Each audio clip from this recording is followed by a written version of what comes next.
or knows it, who it is. If somebody else comes up and says, these are my sheep over here, he recognizes that. So there's a controlling authority right there. What is the controlling authority as far as the shepherd is concerned? His voice, which be, I was just looking at it from the standpoint of the word, or there's a divine authority, there's a central authority that controls the whole thing. The order controls who goes in and out, whose sheep goes in and out, and that sort of thing there. So that's what I was trying to get at there, is there's an understanding of there is a divine situation. These people had the Word of God to control the situation, so they should have been able to recognize who the shepherd was. I don't know if I got that exactly like I wanted to, but I think I'm trying to get you. All right, number 3. What do the porter and the sheep both know? All right. Yeah, the shepherd. The porter knows who the shepherd is. The sheep knew who the shepherd was. And that was the point I was trying to get to. It was the Word of God that pointed to Jesus so that they know who the shepherd were. And it also points to the sheep so that they know who they are. And so that's how it's put together by that one thing, which would be the Bible in that respect. And that's what I was trying to kind of get at, is the Bible and the Word of God is what holds all of this together as far as what Jesus was trying to teach or to tell these people who were fighting against him or trying to, didn't want to believe, I guess is a better way to look at it. Number 4, what does Jesus say the reaction of the sheep to the strange voice, to a strange voice? What else is said?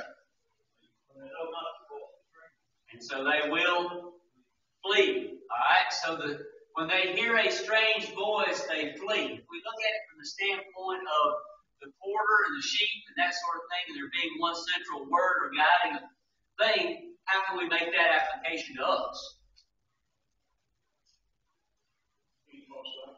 Alright, if it were to come out of the pulpit here, and we were not able to straighten it out and get it right, then what would we be obligated to do if we couldn't straighten out a false doctor or a false teacher who was preaching wherever we might attend or wherever it might be? We know that that's what you did. I think that the principle behind this is the fact that we should stand up to it and try to correct a situation and do everything that we can encourage people who are going down the wrong path. But if it comes to the point where we can't, and people are going to maintain a position of whatever it may be, women preachers or instrumental music are two easy things to look at from the standpoint of false doctrines. But, you know, if somebody's teaching something falsely, then if we can't change it, then we have to move on. And that, I think the sheep fleeing is an indication, or we could use that as a something that alludes to that particular situation. Any comments about that? All right, number 5. What is the motive of those who are not the shepherd? Verse number 10.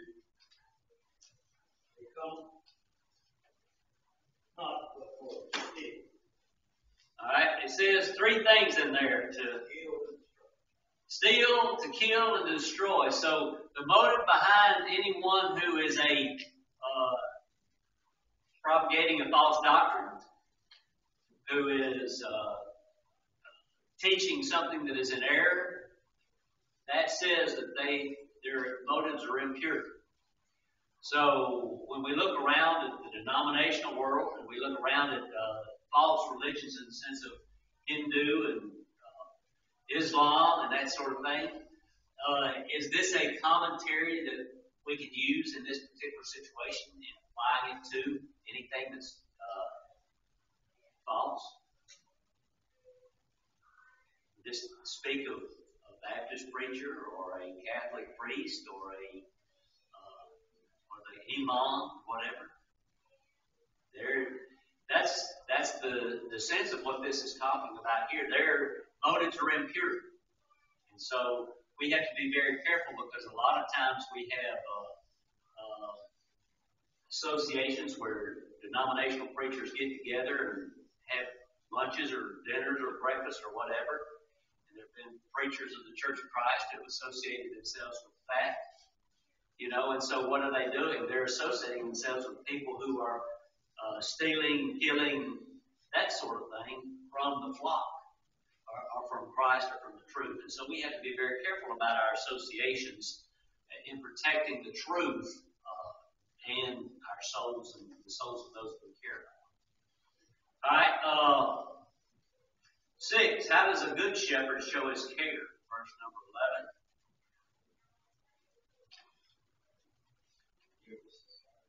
All right, he gives his life. Is there a principle behind that we need to apply for ourselves? I know that we're not the shepherd in the sense of Jesus Christ, but we show how we care by laying down our lives. Is that a principle that means that we have to die in order to accomplish what God or Jesus would have us to do?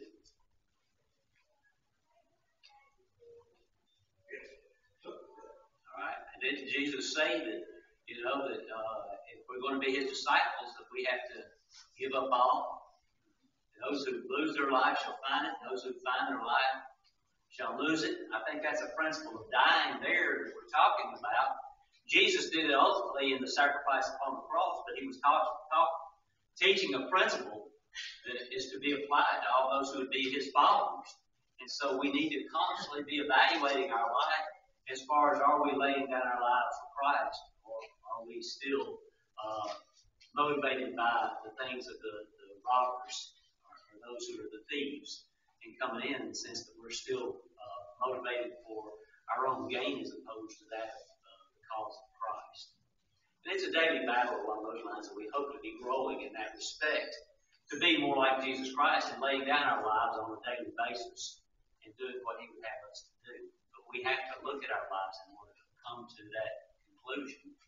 And that's a lot of what people don't do today. They don't evaluate how much of what they're doing in order to be laying down their lives for Christ.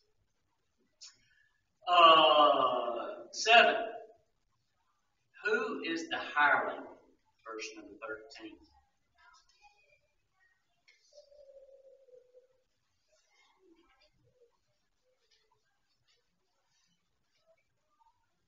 Who is hireling? Hireling. One careth not his sheep. All right. One hears. All right. Motivation is not here in the sense of the interest towards the sheep is not their main or primary focus in what they're trying to do. So when we talk about laying down our lives, the hireling is just in it for himself, whereas the shepherd is in it for the sheep. And if we're to be like Christ, then we have to be in it for the sheep as opposed to being in it for ourselves. And so this is a battle of our two natures right there. It's human nature to seek our own good and to do what is best for us. Whereas when we talk about Jesus, it's a matter of humility and seeking the best for others and that sort of thing. And so that's how we define ourselves, or how we see how well we're doing, is how much of our focus is on the interest or the needs of other people. And I think you can see it. I think about the business aspect of it. People who own a business, who are entrepreneurs, they've got a vested interest in it. They want to see that business grow and to flourish and to be successful. But when they hire people, sometimes they don't have that same focus. They're there for a paycheck, and if the company comes or goes, it makes no difference to them. And so the principle is there as far as that goes. And we can see it in a lot of different areas in our lives as far as how deeply we need to be concerned about the church and the things of the Lord. All right, number 8. I think this kind of defines what we're talking about here in the last 2 or 3 things. It says in verses 14 and 15, explain how the shepherd knows his sheep.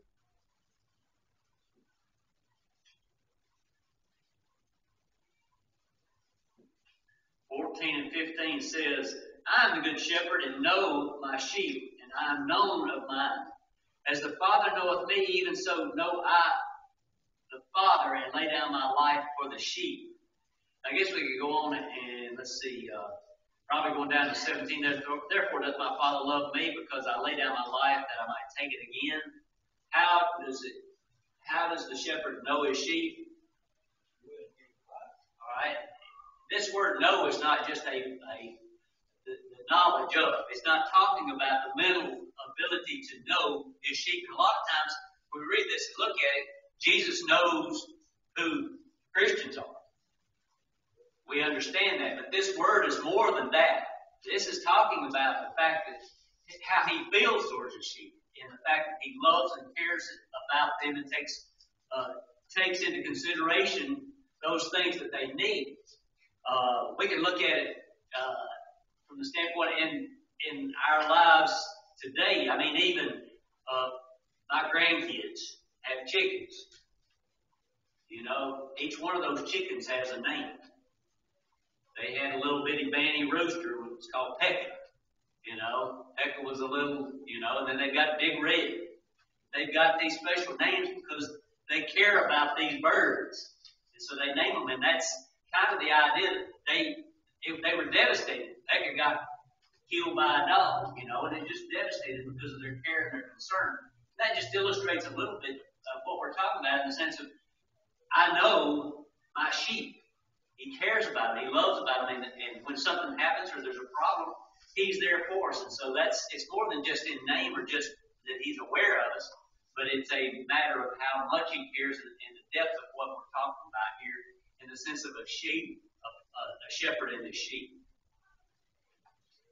Who are the sheep, number 9? Not of this fold. I've got Ephesians 2:12 through 14 down there. Roy, you want to read that for us? What? 12 through 14.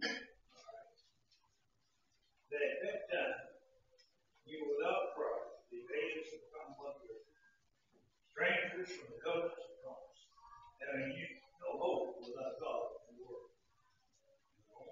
12 through 14. Now in Christ Jesus, you sometimes were far off, or made nigh by the blood of Christ, for he is our peace, who hath made both one and broken down the middle wall of partition between us. That's all about the law. Okay. All right, let's talk about the old law. What does verse 11 say? Tell us who this is talking about. Ye Gentiles. Okay. Ye Gentiles. This is talking to the Gentiles and the fact of talking about breaking down the wall of petition or the barrier of petition between the Jew and the Gentile. Jesus talking about, I have others who are not of this fold. Sometimes people look at this particular thing that Jesus said and think about, well, you got this church, this denomination over here, and this denomination over here, and this. So he's got a lot of different folds, a lot of different things. But when you look at the context of what Jesus is saying here and what happened is laid out in the Bible, you see that Jesus went to the lost house of Israel first, and they were the first ones called by the gospel. But then we see the preaching of Peter, we see Acts 10 and 11 with Cornelius, and we see all the preaching of Paul to the Gentiles. We see this as the fold, and they're all joined together into one fold. And that's what Jesus is saying. I have a group that's not a part of this fold, but they're going to all be joined together into one fold. So he's talking about the church and the Jews and the Gentiles being put into it. So we got to know a little bit about what Jesus is talking about here, because if you get into any kind of discussion, people believe that denominationalism is okay, and that this is a point where they can go to try to defend their particular doctrine or what they believe in that situation right there. But the one fold or the two making one is what this is talking about. They're called the Gentiles. Number 10, how does the phrase of Jesus, take it again, show his divinity? Verse number 18. Now, I was reading this and thinking about this, and it just highlighted a little bit something that I hadn't thought as deeply about as far as that goes and what Jesus was saying here. Verse number 18 says, no man taketh it from me, but I lay it down of myself. I have power to lay it down. I have power to take it again. This commandment have I received of my Father. How does this show the divinity of Jesus Christ? I have the power to lay it down. We understand that part of it. Jesus Christ offered himself as a sacrifice so that we might be saved. But what does the second part of that say? I have the power to take my life again. I've always looked